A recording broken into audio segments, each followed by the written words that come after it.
Okay, I don't see any other. It just looks like 616. Those are people. Yeah, she gets it now.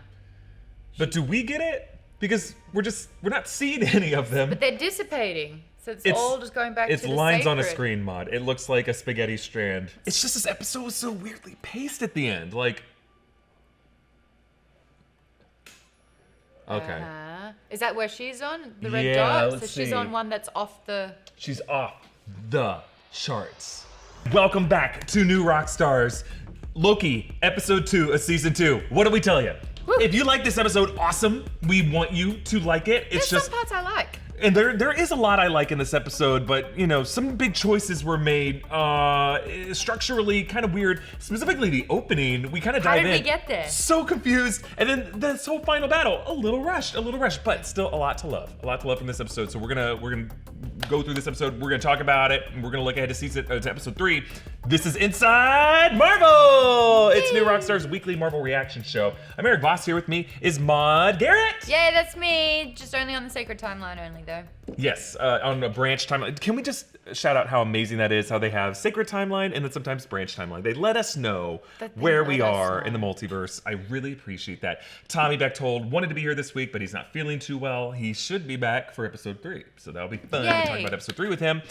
Be sure to check out nerdriot.shop, where you can always grab the latest and greatest in New Rockstars gear. We have a brand new Loki Season 2 collection, and I'm wearing this Mobius, because we know our man loves pie. He eats some apple pie this episode. That was so fast. It was fun.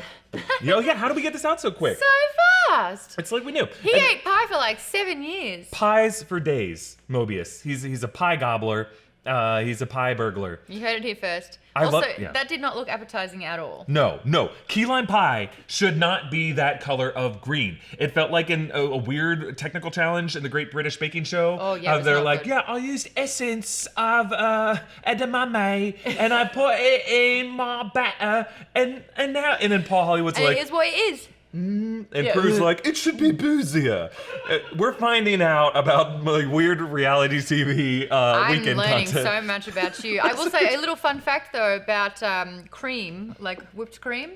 On camera, whipped cream doesn't last, and so they'll use shaving cream. Yeah. So watch that episode again, realizing that it's shaving cream, and tell me how that looks. Yeah, and then because key lime pie doesn't sit either, they boil down PAs and then they turn that gelatin into an edible substance and they make the actors eat it. But you know, did it even happen? Because what is time?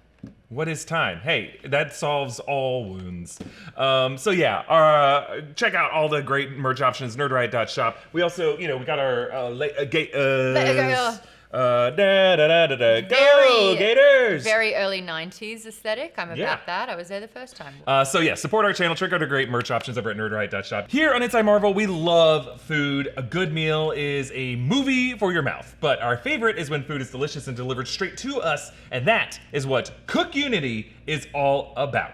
Mouth movies. Cook Unity is the first chef-to-consumer platform that delivers freshly prepared, pre-selected meals right to your door weekly. Cook Unity is basically a pipeline from your home to a diverse group of talented chefs that cook delicious, inventive meals, fresh every day, in regional micro kitchens, not warehouse production facilities. And the meals they make are so good. There's no artificial ingredients, the meat is humanely raised, and Cook Unity's chefs use organic ingredients whenever possible. There's meals for everyone, including options for vegan, paleo, and gluten-free diets, all covering a wide range of cuisines. You could be eating Chef Ruben Garcia's crispy tilapia one night, classic Italian meatballs from Chef Dustin Taylor the next night, and then kickstart your weekend with bulgogi bibimbap from Chef Esther Choi. All the meals are delivered fully cooked, so all you gotta do is heat them up. No more cleanup or meal planning. All you gotta do is set up your weekly subscription. If you wanna pause or skip a week or cancel, it's super easy to do that. So this week we got shrimp and smoked andouille sausage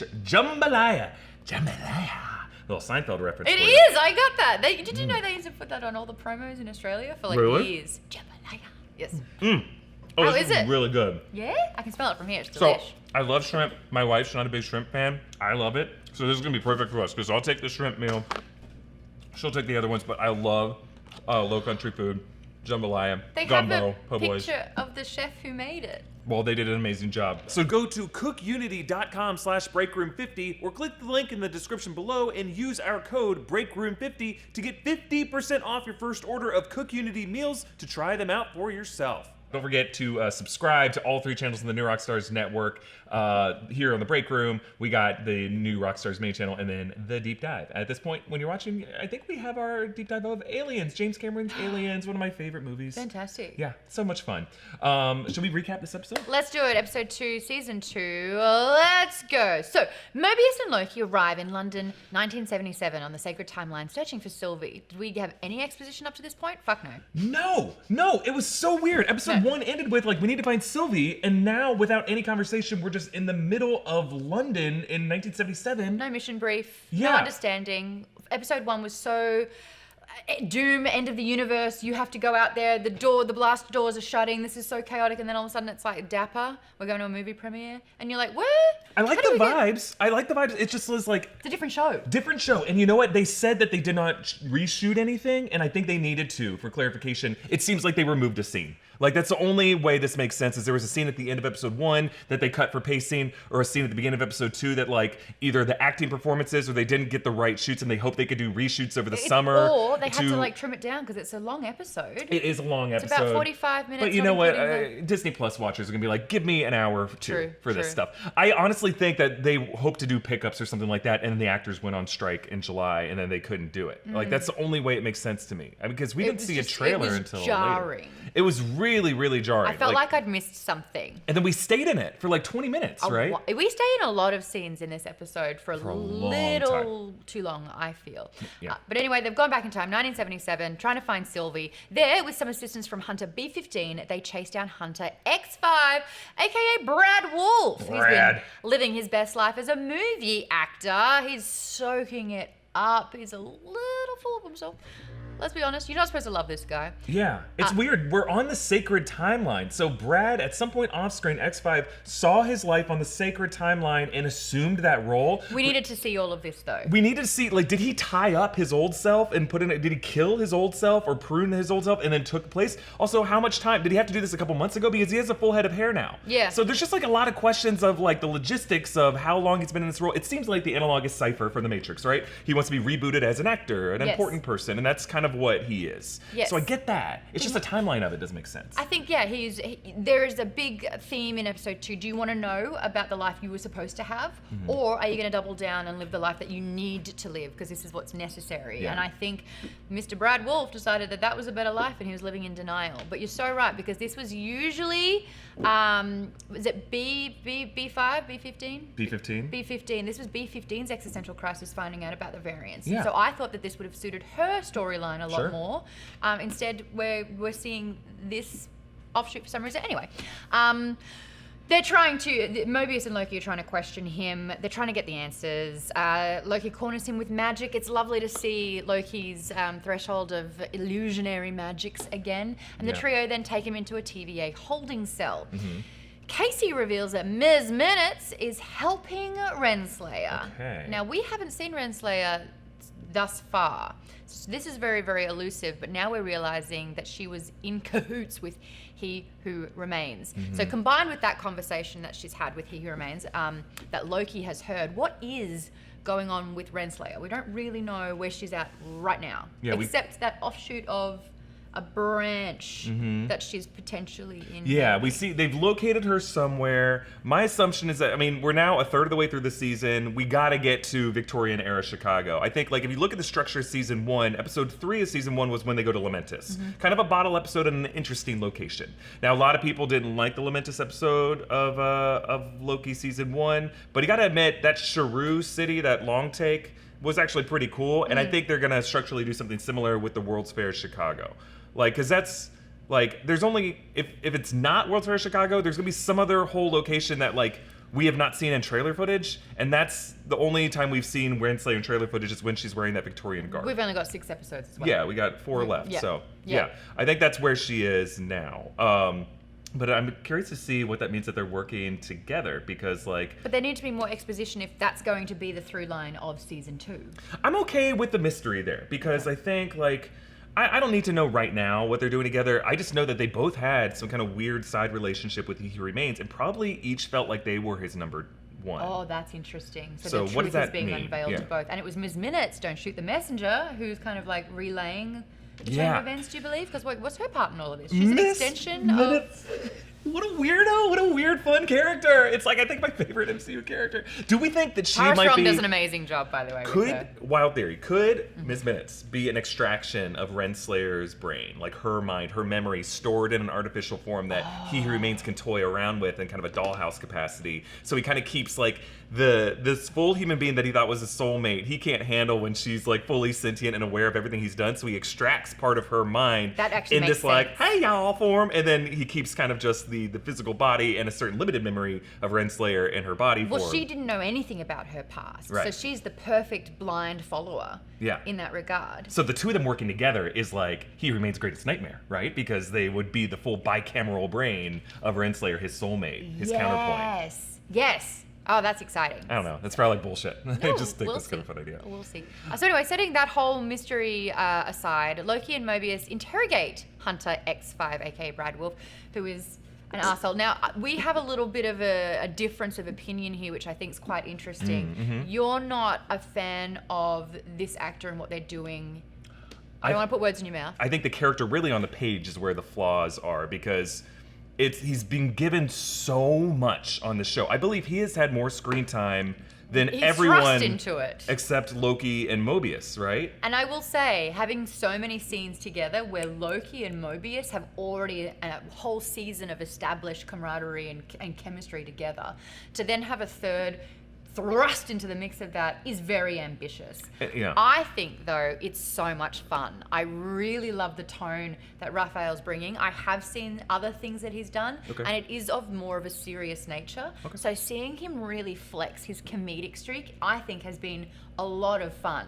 I just don't think we know enough about the character for him to warrant so much time under the spotlight. Yeah, I think part of it is like he was a hunter and now we're seeing him as this actor, and it's like there was nothing in episode 1 that made me think that this guy had a performance bug a brewing. He was like making fun of Mobius for his jet ski. Like I think the better way for that scene to be written would for him to be like flipping through the jet ski and be like, so you have this interest in like sacred timeline stuff, like, and he's like, yeah, what do you have a little voice that's calling to you? And he's like, well, I have always wanted to be in cinema. You know, like there could have been something. And it doesn't have to be like boop on the nose, but it's just missing a crucial step in storytelling. That's from why I A think to B. something might have been removed from this episode. Yeah. I think there was just like, maybe they didn't reshoot anything, but I think there might have been a scene where X5 decided, like he left last episode with General Dox, seemed to be fully in lockstep with her, at least at the end of that episode. Yes, and then all of a sudden he's the renegade. Now, like, And randomly like, somewhere else. what's his motivation? Yeah. Why is this so important? How much does he know? Because he is alluding throughout this episode that he knows way more than he was letting on until tortured. And I think it would be okay if we had this kind of confusion over a small character. He is the predominant character of this episode, other than like Sylvie, right? Yeah, Like, yeah. we spend so much time with him. Yes. And for 6 episodes, guys, we only have 6 episodes. So why he's why We is get he an all of a entire sudden- Brad Wolf episode, and we learn nothing really about it. Well, we don't learn nothing. We learn something, but it just seems inconsistent with what we previously knew. And then the Loki series is normally really good about keeping characters specific, staying true to themselves and their narrow, limited understanding of how the world and the universe works. But we and they also stay on that learn- clockwork pattern. We learnt that Mobius can also act. That whole scene where, no, Loki, no, open the door. Yeah, bro. I saw that a mile away. Oscar-worthy performance. I will say. Yeah. I mean, we're going to get to it in our little recap moment, Yeah. but like, out of all the things where I was like, I know what they're doing here. And then Yeah. they did it, and I was like, It's stop. clever. Yeah. And don't that hate to it. me structurally is another problem with this episode. Like we spend a really long scene interrogating Brad Wolf, and then we have a really long pie scene, and then we have Yes. another really long scene interrogating Brad Wolf, and it's like, couldn't we have just like merged all that into like 3 minutes? That's Like, it. We've got so much information and exposition and character focus. We actually needed some of that time at the beginning of the episode to understand where the truck we are with it all and Right. why. And I say this as someone who honestly prefers just scenes with 2 interesting characters in a room talking. I don't need a lot of action in these MCU shows. Like, my favorite episode of season 1 was just Sylvie, Loki, and He Who Remains in a room talking. that can be the most gripping. If the characters are all coming at it from interesting places, great. But if we don't really know who a character is or why we need to be following them. We've got no stakes in the game. 6 episodes, guys. And I compare this to Lost. Lost season 2 came out with a bang. Desmond in the hatch. Crazy shit is happening. And then following that, the writers decided that they wanted to give what should have been a Michael storyline to Sawyer. And then, poor, Michael had to just be like, I want to see my son. Because they wouldn't write subtext, and then so people made fun of him for that, but that was bullshit. It's because the writers just wouldn't write proper. Anyway, you're getting a Lost rant. Did anyone on their bingo card have Lost rant with Erik? No? We got to do this. We got to talk about some dumb reality series Erik watches, yes. and then Lost rant. But I think I just remind everyone, season 2 of Lost did start to drag a little bit, but we had like 22 episodes, so we were willing, and those were only 43-minute episodes. So we were willing to accept like a snoozer. A little fluff. Here we have 6 episodes. You gotta make them count. But look, this episode was directed by Dan DeLiu, a very talented visionary of visual effects for Marvel. He created the visual language and aesthetic, really, and oversaw it for Phase 3 of Marvel. Deserves all the credit in the world. Directing an episode is very different. And I think coherent story, I believe, is the issue, the gripe that we are kind of bringing to the table. Yeah. I mean, I'd love to hear from you guys. Like, did you have a bit of a whiplash coming into this episode, being like, how did we get here? What is going on? We're in 1977. Why? Who is this guy? Why do we care? Let us know. I'd love for you to help unpack that as well. Yeah. But getting back into this recap, Mobius slaps X5, beautiful moment. Thank you, Owen, for that one. Open-handed slap. He slapped for not finding out what his life is on the sacred timeline. Keep my jet skis out your fucking mouth. It is interesting, though, to see how well X5 can get under Loki and Mobius's skin instantly. You're not supposed to like this guy. That much is obvious. But anyway, over pie, Mobius shares that his life at the TVA is his life. It's the only one that he's ever known. And so he doesn't want to explore about these other versions. He doesn't want to take his eye off the prize. Because what if the life on the sacred timeline is actually good? What if he's missing out? Would you rather know what you didn't get to have? Or would you rather this is Red Pill? I think the Mobius stuff this episode has been my favorite part because like I love this character and I love how and it's just consistent with what we saw in season 1, right? Like Loki was getting under his skin in episode 2 of season 1 where he's like, but if there's no gods in this universe, like what is your goal when it's all done? He's like, oh, we just kind of float off into bliss and it's fine. He is okay just doing his job. He's a hard worker. Yeah, he doesn't see the grass is always greener. He has no regrets, and I like that that's consistent. But I think this is gonna be a fun arc for the character. I do too, because we got to see him on the jet ski. The TVA, the job gets done. That's their slogan. TVA, you just get the job done, and I think that's his mindset. But Loki's the god of mischief.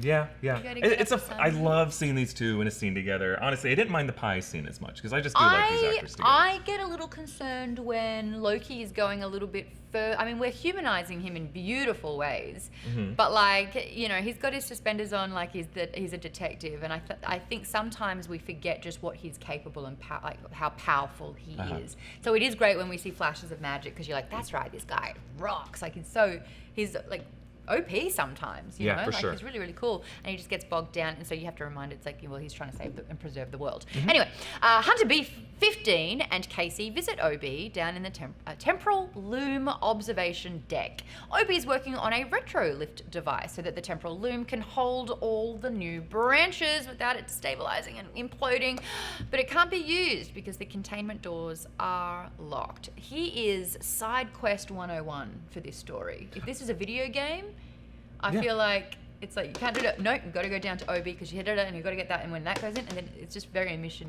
I do think it's really sweet. I mean, I know we were complaining in the opening reaction clip, but I do like that the stakes underlying everything are just this crew of people doesn't want to have to sacrifice countless lives on the timeline, people they've never met, people they have no emotional connection to. They just don't want to use them as pawns. They're still trying to wrap their brain around the whole existential side of it, of like what it means to have like countless variants of stuff.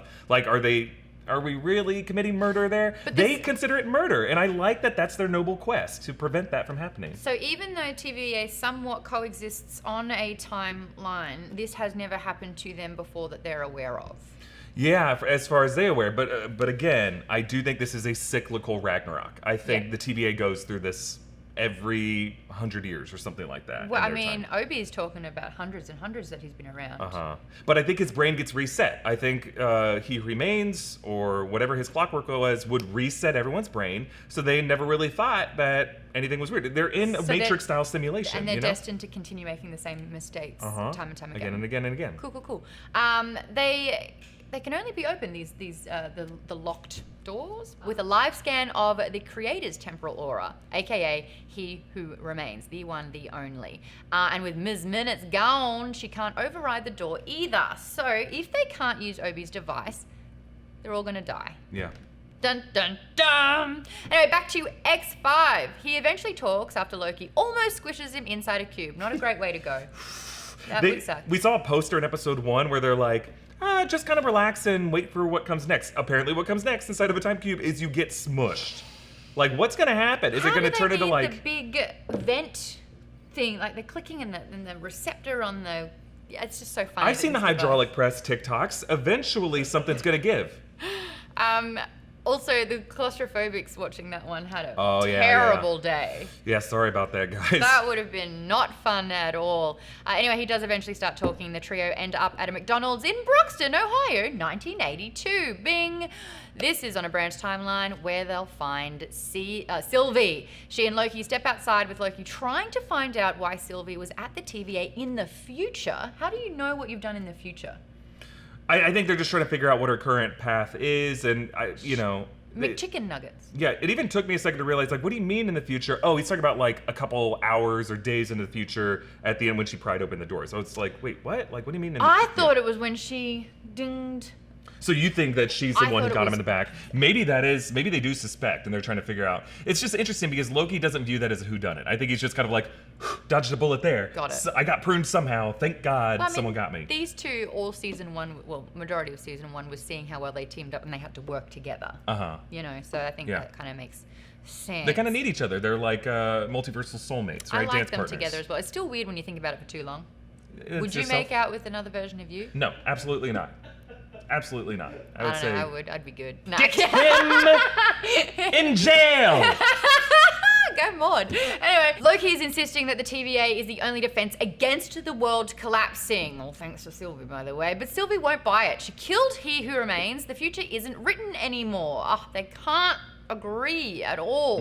And then a jumpy Brad raises suspicions and Sylvie enchants him, seeing Dox's plan to prune every branched timeline. And this is where shit goes down. And you're right, the pacing on this is like a huge thing. They are about to eliminate and wipe out billions upon billions, and they're going to, it's a course correction that has astronomical effects. Yeah. And they're just like, beep, boop, boop, is what it is.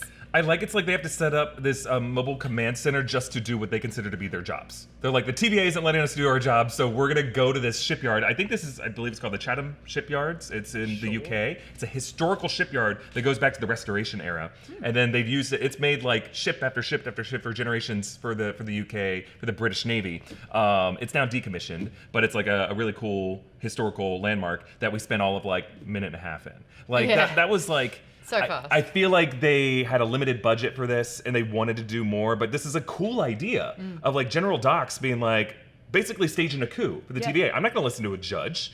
I'm going to pull my own army together and we're going to do our jobs. It's this greater good. It's blind, leading the blind sometimes. Yeah. It's, taking into hand what they believe is best, which is exactly what, every step of this has almost been. Sylvie believes she's doing what's best. Yeah. Loki believes he's doing what's best. Moby believes that by not looking at his past life. Moby. We should just call Moby. Moby. Moby and Obi. Oh my God, make that happening. Getting in fights with Eminem. They're all thinking that what they're doing is for the greater good. Yes, 100%. I just think like I love General Dox, and I hope this isn't the last we see of her because Kate Dickey's awesome. Is she Scottish? I think she is Scottish. Naturally, she did more of like a classic British accent because she was like... No, that was not British. That was Scottish. Liza Arryn in Game of Thrones. She was raised as an Arryn. She was raised as a Tully. And then, so she just kind of did that accent. But from the Riverlands. Sister. But she's just leaning hard into the Shrek right now. And I'm digging it. She's so much fun. And I hope that we see more of her. I think they could have spent some of that VFX budget from those like Sid Viciouses in the London alleyway. And then just instead have a couple people on a volume set just like... sitting knitting somewhere, and then suddenly they get pruned out of existence. Yeah. And it's Because like a that's the thing, we leftovers don't- montage. It could have been awesome in this episode. When we're looking at a 1970s version of the worm, and that's kind of supposed to dictate what's happening, like, and when the line starts kind of dipping back again, you're right. We are not seeing the implications and the mass catastrophe that's happening. Yeah. Like, I mean, Marvel's demonstrated that it's done a really good job of it with Thanos and the Snap. You know, Yeah. like we saw people dissipate. Yes. And I think that when you have a grasp on what that looks like, then you get the severity of it. But when Yeah. it's like this old school monitor, and they're all just being like, And It's not enough. they do a great Even though that job. was I don't great. want to undersell what the actors are doing because I just think they have too much on them.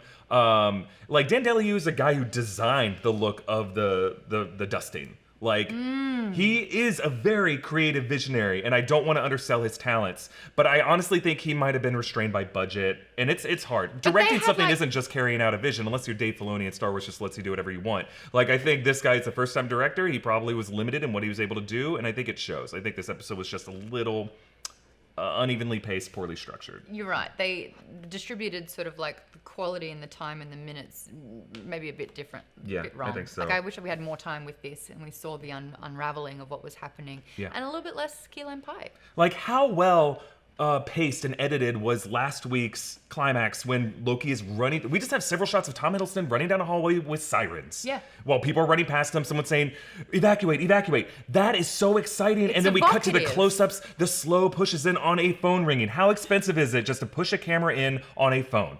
That they just did it so effectively, so simply. Here we spent like 2.5 minutes maybe in the shipyard Ship- location. Now maybe it's a historical location. Maybe they couldn't shoot too much in there, but I just want some close-ups of Kate Dickie. Let the actor act and just let her be like, I have to do this. No, I can turn to Scottish. I can't do it. I'm sorry. have to do this. No. Hey. No, not good. Not Yeah, good. so I would love to have seen a moment where this general can just go off on a rant like, you don't know what battles I've fought. Yeah. How many lives I've had to take The for the blood's on greater my good. hands. That's it. Let me you know? do this. Yeah. So I'm not asking you to put the blood on your hands. I'm doing it for you. Why can't you I'm just let me do doing my what job? is necessary. There it is. That's all we I had really to needed. redeem myself. Just a moment where the characters can scream at each other. Push in. I'm doing what, again, our colleague Van Lathan from the Ringiverse says. Don't write the show. Don't write the show, reactors. Don't have an opinion on the internet? That's not what he was saying. I get what he's saying. We don't want to gatekeep it too much or try to do play-by-play. I think we're just, we're people who watch this show who have a lot of opinions and thoughts on it. We're just saying, like, I could have used a bit more of this. I could have used a little less of this. Yeah, and you know what? We can be like, I agree, or nah. And at the end of the day, it is what it is. Back into the recap. The trio send X5 back to the TVA while Dox's plan is put into motion in 1.5 minutes. Branch is being pruned left and right by using modified temp pads to send the charges through time doors. Now, yeah, we just spoke that could have been fleshed out a little bit more, but you know, the stakes are up there and it's huge. Sylvie brings Loki and Mobius to Dox and the three spring into action, knocking down Minutemen, pruning bombs, and eventually winning the day with Sylvie and Loki holding hands to knock down everyone. And that's on tension. Anyway, the damage has been done. Billions of people have died, with some of Dox's loyalists still on the run. See, we kind of learnt that X5 knew about the plan that was unfurling, but it's like I would have loved to have seen the inner TVA revolt happening. It kind of happened in the court, the judge room or whatever, right? The boardroom where they were making decisions. But it would have been cool to kind of see the soldiers choose. Yeah. You know? I think we just need to see that moment where he broke off, he defected from General Dox's team in that decision. I assume future episodes might dig into that a bit more, but I could have used that at the beginning of the episode, or just, him saying that he did that somewhere. That's it. But the episode ends with the fact that ding ding, Renslayer's temp pad has been activated, which means they can track her and get some of the truth happening. Sylvie, on the other hand, criticizes the TVA's failure and leaves before Loki can stop her. Oh, those two. The episode ends with a stunned TVA and Sylvie chilling on the top of her pickup, safely back at Macca's, as we call it in Australia, and staring at the He Who Remains temp pad. So we got some questions that we want to tackle here. Wait a damn minute. Do you reckon there was a scene removed at the start?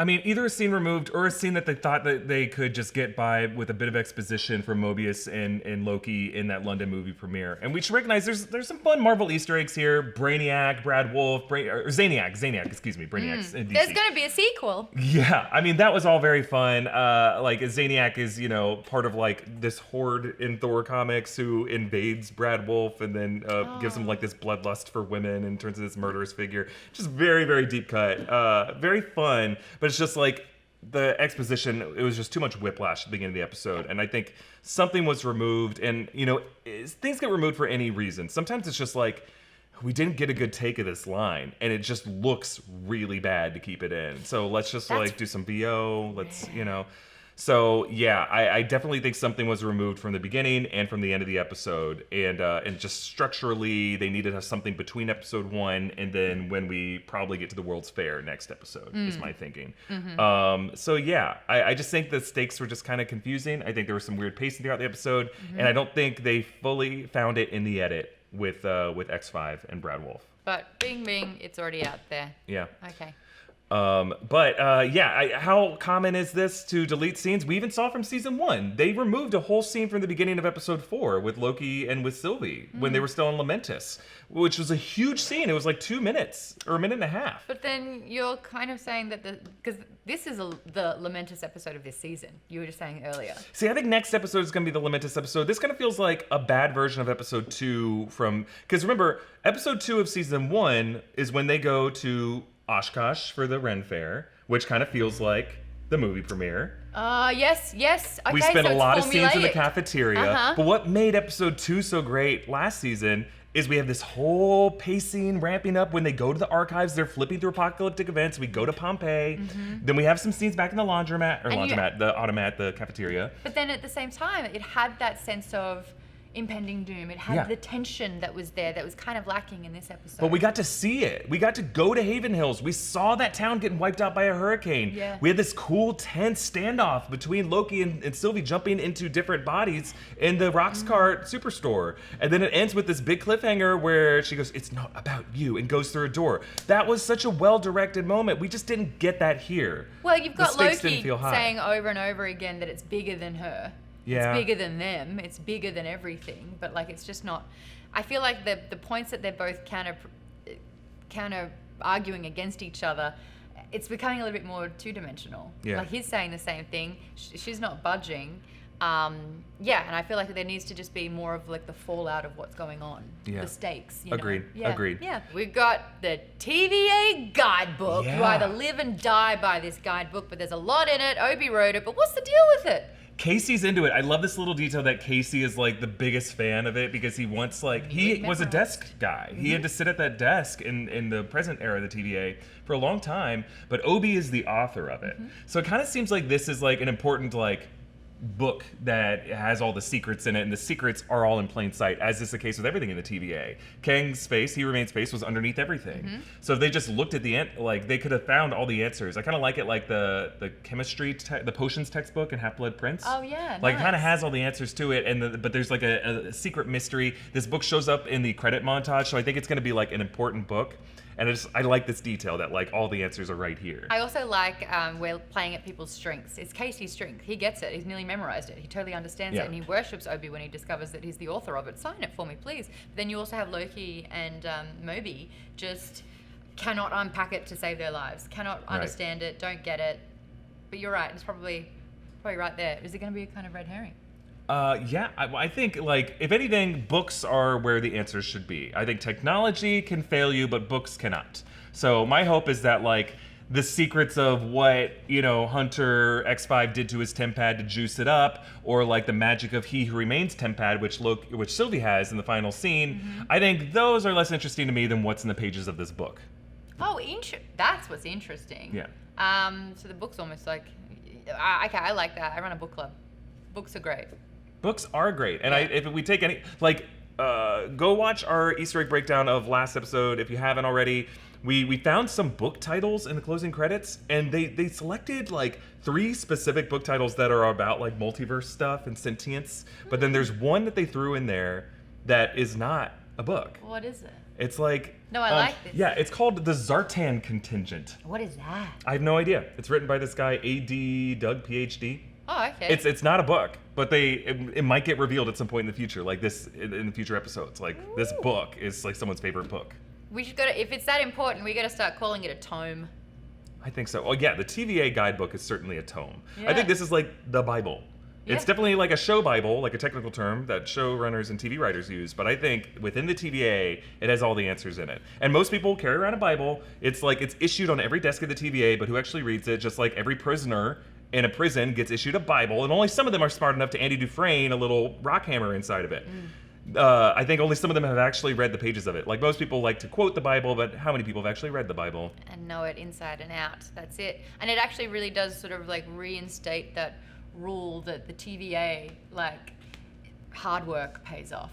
So if you are dedicated and you read this, then you're going to get ahead.